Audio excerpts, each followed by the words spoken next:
This is Business Decoded podcast with Ronnie Spellman. An informal chats with top business moguls as they share their stories of failure and success in a fun and relaxed way. Get entertained, educated, and unlock the secrets to success. Welcome to Business Decoded with Ronnie Spellman. I'm here with another one of my great friends. This one is really special to me. I have Tony Brock joining us in the studio today. Tony, welcome. Yeah, thanks, Ronnie. Glad to be here. So Tony is a retired Navy commander, a business owner, you're a speaker, entrepreneur, and the executive director of the National Medal of Honor Griffin Institute in Texas. What an amazing career you've had.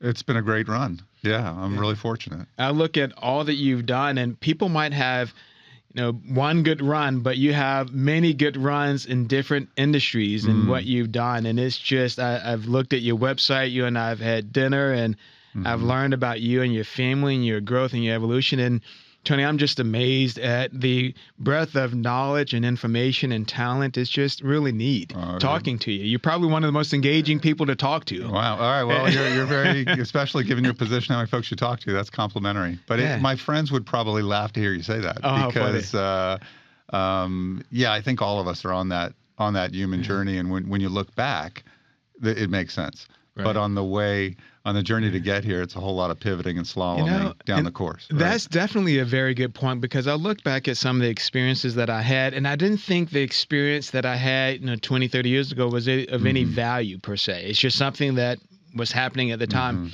But I look back and I realize how that experience helped me for something else that came later. 100%. Yeah, and I tell my daughter that all the time. You never know where that internship will come back 20 years, something that you learned from it, or that road trip you took, and how some of that will come back to you. But and you've had a lot of road trips. I have a lot of road trips. Yeah. And you may or may not know what the long-term vision is at the time, but more than likely, I've always kind of, being a kid of the 80s, I compare it to like that old video game Frogger. Right. And you have a general idea broadly where you're going, but you really need to jump. Right. You need to just jump to that next lane, get a look around, learn, and then make the pivot and jump to the next lane. I loved Frogger, by the way. That and Space Invaders. That's right. Those are classics. I had the Atari 2600, and I thought I was doing something special back then. The games have become so far, by the way. It has, yeah. Not that we plan to talk about video games, but I worked for a video game developer some years ago, and just the movie quality, like the cinematic qualities of these video games are just different than Frogger. Yeah, and AI, and you start bringing all VR, into it. So there are business applications, even as you and I are goofing off about video games. So you enlisted in the military. Tell me about what took you to the military and how you started there and why. Right, So I have to tell you this real quick before you talk there. I've said this in a lot of the programs, but I grew up in a military town.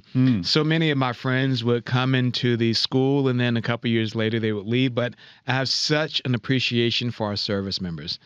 It's something special to me. My parents worked for the Department of Navy, and it touches me to see the people that join the service and make their contribution to our country. So anyway, thank you for your support. On their behalf. I'll answer. For me, born in New York and raised in South Florida. My dad was an electrician and moved down to South Florida during the construction boom in the 70s down there, and built a successful business and did very well, ultimately exiting that, and did his final years with one of his partners, was one of his competitors in South Florida, but they were great friends. And it just shows you what that sort of industry can be like, where all of them are competitors, and yet those were all the guys that hung out together in that industry. So I've had some of my best relationships evolve from someone that was either in competition, maybe they were a subcontractor, and I've told this story quite a few times. I won't repeat it here, but there was one of the guys that it started off a little contentious because they were a subcontractor, and I needed them to do some work, and he couldn't deliver. So we were talking in the office, but we became really good friends. I think going through that firefight together, right, just builds a level of a relationship. 100%. Yeah, having a shared experience. Right. And that's what they were all, although they were competitors, that's something they all had in common. So grew up in that environment down in South Florida. I think, if I'm being authentic, then part of that story is that my dad was because of his experience really keen on education. And so, I'm honest with folks saying that I was in a elite private college prep school, and I did not prep. I drank beer and had a good time in South Florida and enjoyed, living in Fort Lauderdale and all that afforded. And so when I came to the end of that transition, and I don't mean this to be disparaging about the military, but I just knew I wasn't ready for college. I knew I wasn't ready to take on the responsibilities and the academic rigor at that point. So I joined the Navy enlisted and served first as a submarine sonar tech on a submarine out of California. And just absolutely then found my niche. I really love the technology. I love the crew and the people that I got to work with. And I got to see, other adult leaders at their best. And that's where I got the idea, that I wanted to emulate that characteristic and become a naval officer. Now, how did your father respond when you went to him and said, I'm joining the Navy? Yeah, he was supportive. My dad had served in the Navy for a couple of years as an electrician. And so, as a blue-collar tradesman, he saw that was a way to get a skill set. His plan for me was that I would have done better in high school and then gone on to university directly in business school. And so barring that path, do something. If you're not going to go straight on to university, I know you're not sitting here. And so he gave me some tough love working down in that warehouse in Miami for my last year or two of high school, so that I knew, okay, well, I don't want to stay here in this warehouse loading trucks anymore. And so if I'm not going to university, then maybe the service is an option. And since my family had served, I knew that was a choice that was on the table and would be acceptable. And so he was supportive. I've mentioned this a few times that I think even though I grew up in a military town, my parents weren't in military, they were civilians. But I think if I looked at it a little differently, that would have been a good option for me as well, because I love the military. You get so many great skills. You get to travel the world. It gives people a lot of structure. And it gives them even the leadership development opportunities are amazing. Yeah, it's tremendously clear with regard to role and function. This is our vision mission. Here's what we're all here to do. Teamwork is just overwhelmingly reinforced. And you're right, you're given all the education, training, and skills that you need to get the job done. And for me, not only having some seniors to look up to, but also rigorous accountability, which I really needed as a young man, to be held brutally accountable daily until that got traction. And then I got to see the return on investment. And then you could take the training wheels off a little bit and say, oh, okay, when you put in the effort, you may not get an immediate return, but the probability, the statistical odds are with you that if you just keep driving on and develop some grit, you're going to win. Interesting. You mentioned grit. I'm going to make note of that because I speak about grit a lot. The manufacturing position, was that your first job? My first job was at Wendy's, flipping burgers. I rode my bike from home after school over to the Wendy's in Hollandale, Florida, and would work on the grill, and then ultimately graduated to the cashier at the window. That was my big move up. I'm amazed though at a lot of these places. Those are really good opportunities because you still learn some great lessons there. We look at it as flipping burgers, but you learn that accountability. I have a good friend of mine that coaches young people now in high school, career coach. And in her position is, if you can't show up for this internship that I've set up for you, you're not going to make it. And so she's about giving them that discipline, showing up, riding your bike, whatever you need to do to get to work on time and be ready is important. Yeah, I think there's a big accountability piece, and I think it gives you a bigger view of sort of our business ecosystem, right? Whether you're working in fast food or a restaurant or fine dining, service to others is a great experience, especially as a young person. Clean the place, take out the trash, wash up, then serve food. Be in that role, and you'll be a lot better human probably the rest of your life. I'm very kind to servers and the kitchen staff, and I think because of that experience. Now, I want to come back to your military career, but when did you become the business guru? I'm going to jump forward a little while, but maybe just as you said that. But you provide a lot. You're a professional certified coach. Right. Tell me about your coaching and what you're doing. I sat in on an event that you were the keynote speaker, and I was a Stephen Covey 7 Habits of Highly Effective People certified trainer. but watching you on stage Mm-hmm. give your presentation was remarkable. Oh, thank you. Yeah, you're very kind. I think for me, the spark of leadership occurred in the military. Like I said, there were some tremendous role models that I had as senior officers. Later, as an intelligence officer, I was assigned to a SEAL team and special operations community. I had the rare privilege of working for both General McChrystal and Admiral McRaven. At one point, Admiral McRaven served as a deputy at Joint Special Operations Command. So both of those tremendous leaders were together in time, space, during Iraq and Afghanistan at the same time. And so I was really afforded this tremendous opportunity to see exquisite leadership done right.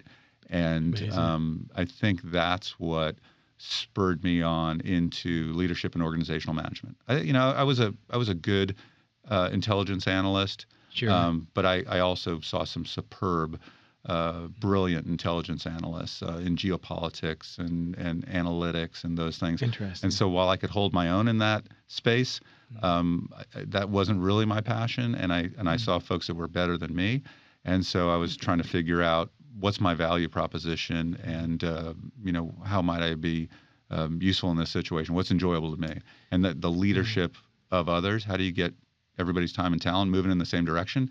Turned out that's a discipline too. That's a function too. The idea that leadership isn't, my job's not to watch you do your job. That there's a whole nother career choice out there. That's kind of what the spark was for me. That's intriguing. So you're watching these generals work on a global stage. I cannot imagine. It's one thing to run a business that might be global or a national business, but to see a general commanding the diversity of our services around the world and moving people, equipment, and strategy and in and around the world that is different from us from a philosophy and values perspective, and navigating it well must have been just an amazing, and you may have had more firsthand as an intelligence person just to see all of what happens behind the scenes, but what is that like? Anything that's not confidential, you can tell me, but no, that's just amazing to see that leadership happen. It is. It's remarkable. And as an intelligence officer, because you're serving as an advisor and confidant, and sometimes sounding board for senior executives, we're always junior in rank to the officers that we serve. And so just the way the structure is set up, you really do get this, it's kind of sidecar seat or back seat to being in some incredible meetings where you're watching critical decision making, not just the decisions they made, but how did they get there? And what are the probing questions that they ask in order to make those decisions? Certainly like within the special operations community, you'd see Admiral McRaven, before the make your bed days and his time at UT, et cetera. He had written a book on special operations theory, and in there just sort of laid out the framework of what makes a special operation special. And this idea, which I think is true for businesses of all sizes as well, is to think about your relative superiority. How we can't be the best at everything to everyone all the time. I only need to be better in this one moment of space and time. And so how do we set things up so we have relative superiority in this space?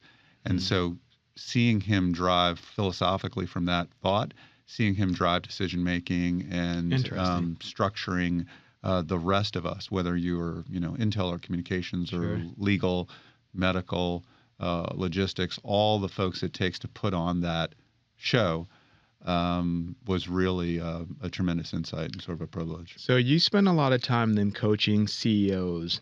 How does that translate for you into guiding these business leaders on how to well manage their operation?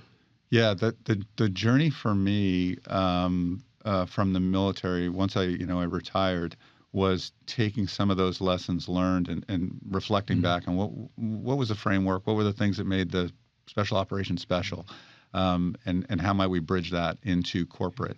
And it was really Georgetown. Went through their executive coaching program. So again, like you're never too old, to keep learning. And so to go back and said, okay, you're coming in with some skills, but leading and managing a team and coaching a senior executive are different. And so going through their executive coaching program and becoming certified eventually through ICF, et cetera, those were critical steps. What was really powerful to me was to see the commonality across industries and across regions. And so now, having worked, since 2017, so the last 7 years, working with CEOs where you get to close a door and actually have a private conversation of what's really going on. It's been tremendously impactful, insightful, but also impactful to see that we're all humans. We're all on the journey. We're all trying to lead at scale and motivate your team. And even if your team is 10,000 people, your direct reports are probably still 12 to 15. Exactly. So seeing those CEOs wrestle with, personal issues, whether that's a little bit of imposter syndrome or some self-doubt or wanting to love and be loved by the masses or, all of those same human characteristics. And then how do you lead leaders? How do you lead C-suite executives who also have 20, 25 years under their belt? And then how do we get those 10,000 people all achieving a mission at scale? That's an interesting point. You're probably familiar with the EOS system as well and Gino Wickman and how they operate. But when you look at a business, and this might be useful for someone in a senior management position or moving in a senior management position, and at times when you go into an operation, you see that they have thousands of employees, and it seems daunting. But if they're structured well, then you're right. Each senior leader or group might only have 10 to 12 people at most serving under their leadership, and that's a little bit more rational and reasonable to manage. So I presume you coaching them on what that structure should look like is just so critical, because you can't take 1,000 employees and maybe have them all roll up to 1 or 2 people. It's just not even possible. Yeah, it's not. And you do see, unfortunately, still where sometimes things are spread a little bit too thin. And you have folks who, will just say, man, I just can't get time. I just can't get time back in my schedule. I'll say, well, talk to me a little bit about your org chart, whether you're a VP, SVP, something below the CEO. And, they'll have some crazy number of 20, 22 direct reports. And I'm like, well, you stop right there. I can tell you why you don't have enough time in the day. But you're absolutely right. I think walking it down when we talk at the mission level of, I call it the top 5 of vision, mission, your market intelligence or business intelligence plan. I spend a lot of time on that as an Intel guy. Of course, that's that zone is a passion for me. And then strategy and plans. And so it's about getting those top 5 in alignment first. Talk to me about why this is inspirational and aspirational in the future and where your company's going. Now talk to me about present day mission. Who's your customer? What's the pain point? What's the problem you're trying to solve? Those sort of things. What's the market look like? And therefore, I always just say strategy can just be 1 to 3 words. Therefore, here's our strategy and here's our plans. Then we start talking about organizational design. So to your question, I think a lot of times we jump in the middle and we talk about organizational management, organizational redesign, and we're getting just burned out and beat to death on reorgs and reorgs and reorgs. Well, let's back up a second. What is it you're trying to achieve and why? And often, form follows function. The organizational design really would just become self-evident. That's interesting. And I know that you spend a lot of time building high-performance teams. How do you achieve that? And it's a common question from leaders, and a lot of times we'll back up a second and say, let me talk, what about you? What about that is important to you about building a high-performance team? And talk to me about how you're a high-performance player yourself. Because if we want to build a high-performance team or we want to lead a high-performance team, you have to first be a high-performance player. And that, and we often, again, we skip that step about self. No, I'm here to help others. I'm here to lead the team and, and help them out. But we really need to unpack you and what are your strengths and weaknesses and challenges. Let's talk about where you are across that emotional intelligence spectrum. There may be some areas you can improve, but more often it's just gaining clarity on your strengths and your challenge areas, and then being conscious of those, being self-aware of those. So, I think how to build a high-performance team really starts first with self. And then if you have clarity of vision and mission, people are intelligent grown adults. They're choosing to bring their time and talent to this organization, vice others. I always say, look, you can get paid a lot more money somewhere else. You drove in the snow an hour to get here today or whatever your situation was. Why this? What about this inspires you? And what are you so passionate about with regard to this company's vision and mission? They'll tell you. That's interesting. And so I think if building high performance teams is about producing clarity on that vision, creating a structure to set the conditions for success, and then really kind of just stepping back and getting out of the way. Right. Let people be awesome. Right. Gain that commitment, hold them accountable. Right. But ideally, step out of the way. Now, I built a program that I call Our Values. And you're right. The first item that I mentioned in that value set, there are 26 of them, is that look at self. And in my presentation, I have a mirror with someone looking at themselves from a reflection standpoint. Oh, perfect. And it is. I think sometimes we miss that on the leadership development side is let's look at who you are, how you operate, and why that's important. Understanding, in one of my presentations some years ago, this has been at least 10, 12 years ago, I spoke about the blind side and people not seeing what they don't recognize about themselves, but it can be a weakness if they don't acknowledge it or recognize it.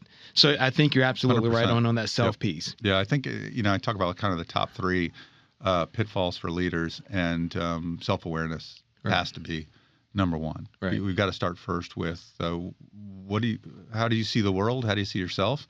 And then what might be some of your blind spots. Right. And we've got to explore those first because you don't know what you don't know. Right. And then I speak to EQ. That discussion has evolved through the years, and people don't necessarily like talking about that emotional side in the business world. But I think it is important. It's critically fundamental. And so, but you're right. I think we've been conditioned over time that, I don't want to get into the touchy-feely stuff. I'm here to run a business. Right. Yeah. And, until we get a little further into AI and unmanned drones and unmanned, whatever, businesses are people. Right. And so I'll tell folks, look, I'm not a life coach. I'm a executive leadership coach, and yet you and your organization are made up of people. We are this full spectrum, biological, complex, messy part of the equation. Right. We're the part of the manufacturing plant that's variable. Right. So you're right. It's absolutely important to get into the aspects of emotional intelligence and feelings. Interesting. It has evolved a lot. I think of those like top 5, self-awareness and decision making, stress management is part of it. Of those 5, having it break down into the 15 subcomponents, it just gives us a point from which to have a conversation. Right. Same way in special operations, they would say that the plan is only something from which to deviate. Right. But we do have to have a baseline. Right. Agreed. And so it's really about that. It's not about feelings, it's about performance. Yeah. A lot of people look at and they talk about managing a business in the form of the 3 Ps: people, product, and process. And that people product can be people part can be lost in the equation because I've mentioned this I think a couple of times on the program, and there was an executive at an organization and we were talking about culture and how they can improve the culture and really promote their people from within, just making sure that they're recognized for their hard work. And he said to me, Ron, he says, I don't understand this discussion on people. He said, where I'm from, they're not meeting the objectives, you take them out back and you shoot them. Now, not shoot literally, but his point was if they're not performing, you move them on. Right. Versus trying to coach them to where they can continue to improve their performance. So it's just a different perspective. And I think he lost some of that element of the messiness, as you mentioned, of the people part. And how do you build up your people? Right. And I think there's a flaw in that logic that, well, if they can't perform, I'm going to get rid of them. It's their fault. Right. And we really haven't explored why. Do they understand? Have you clearly communicated, in your function as a leader, have you provided leadership direction and guidance and specific resources for them to be able to achieve the objective? Right. And if so, okay, now we'll go to step 2. Right. But the idea that, well, if they're not performing, we'll just move them on. It works under the planning assumption that there's an endless supply of other workers who are willing to come in that are somehow better. And so you see a lot of folks just get into this churn. It's just an HR churn, and they end up operating at, 80, 70, 65% of their org chart is not filled. Right. And or the turnover is high. Turnover rates really high. And there's really a cost high. to turnover that people don't recognize 100%. In their system. Yeah. For executives, it can be as high as a year's salary for that position. Right. And because there's lost productivity when it's gapped. And then it takes time to get someone there and onboarded. I love like Michael Watkins' book, First 90 Days. It takes that 90 to 120 days, even for the right fit, to get up to speed and be value added greater than your salary. So all of that factors in. And then on the philosophical level, word gets out. Right. And if you have a high turnover rate and there's a churn there, you're wondering why you're not getting people to want to join your organization. Well, because you're the hatchet man. Right. That if somebody doesn't meet the standard, they're out. Right. Okay. You be you. Work it. Let's see how that works for a while. I not to get too technical for our listeners, but this is interesting because we hadn't really focused on kind of that leadership side on the program. But I completed an employee engagement survey at one of the companies I worked. First time we'd done it, the employees trusted me well enough to participate in it. And we had a 90% completion rate in our engagement survey in year one. Well done. And the research company said most companies in their first year, they might be 50, 60%. And the years thereafter, maybe 60, 70%. They're doing really well. It's 80. We were at 90 in year one. But what was intriguing about it is we asked a good set of well-researched questions. And one of them is not an uncommon question, but do you have the tools that you need to do your job? Is your manager supportive of giving you the tools and the support you need to do your job? So you're right. A lot of times it's often one-sided when they look at a person and say they're not performing.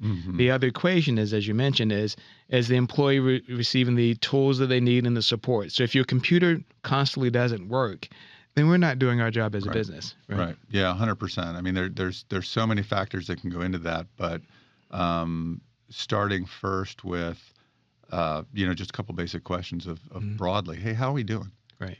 How do you think we are overall doing? And a lot of these I pull from like Marshall Goldsmith as a great executive coach and, published in several areas and get your mojo back and what got you here won't get you there and that sort of philosophy. But, how are we doing overall? How do you think you're doing? How am I doing in supporting you?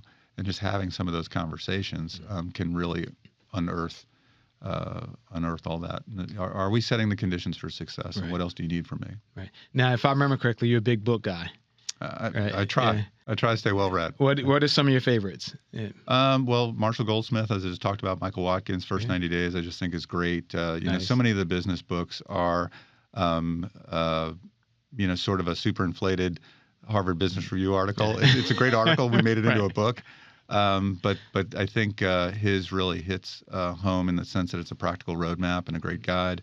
Staying in that theme, certainly Adam Grant. Although I'd flip it as well, and we get into personality and people. Anything by Brene Brown really talks a lot about shame and blame and guilt. Love it. Us being indecisive and kind of armored up and unwilling to have hard conversations, and this is where it gets into the touchy-feely side, where people say, "Oh, I don't want to go there," and I'm like, it's not feelings, it's physics. Right. Getting your organizational aligned for performance is machine-like in some ways. And a good friend of mine, John Bates, who does executive speaking, coaching, will say it's not logical, it's biological. Right. And so you got to be willing to go there into the biological and the feelings if you want to lead and manage people. Interesting. And so, I think book-wise and some of her work, having hard conversations, which a lot of times don't need to be hard, they don't need to be that difficult, are as simple as those one-on-ones we were just talking about in setting the conditions. Hey, how you doing? Right. Why is this guy not hitting their performance numbers and what's going on? Right. You have the education, training, and skills and background. You've performed admirably in the past. Right.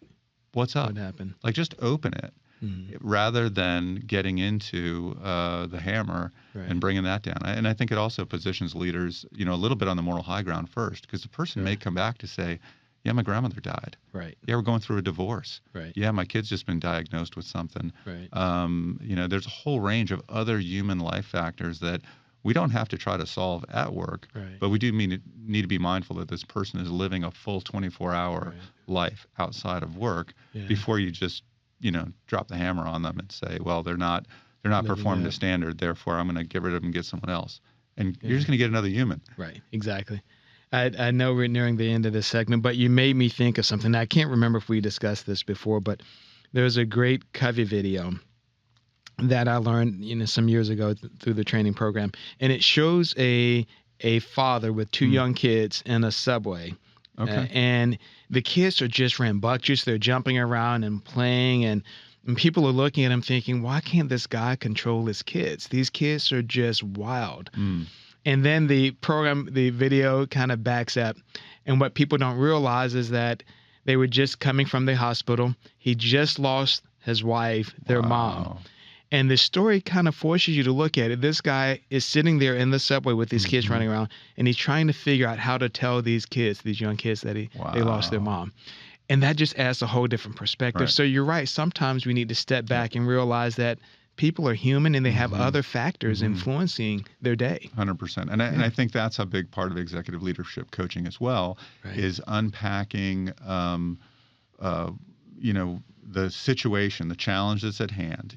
Bob's being a jerk. Sally's not completing her work, which means that she doesn't respect me and doesn't want to be here. Right. There's always, almost always, there's often these,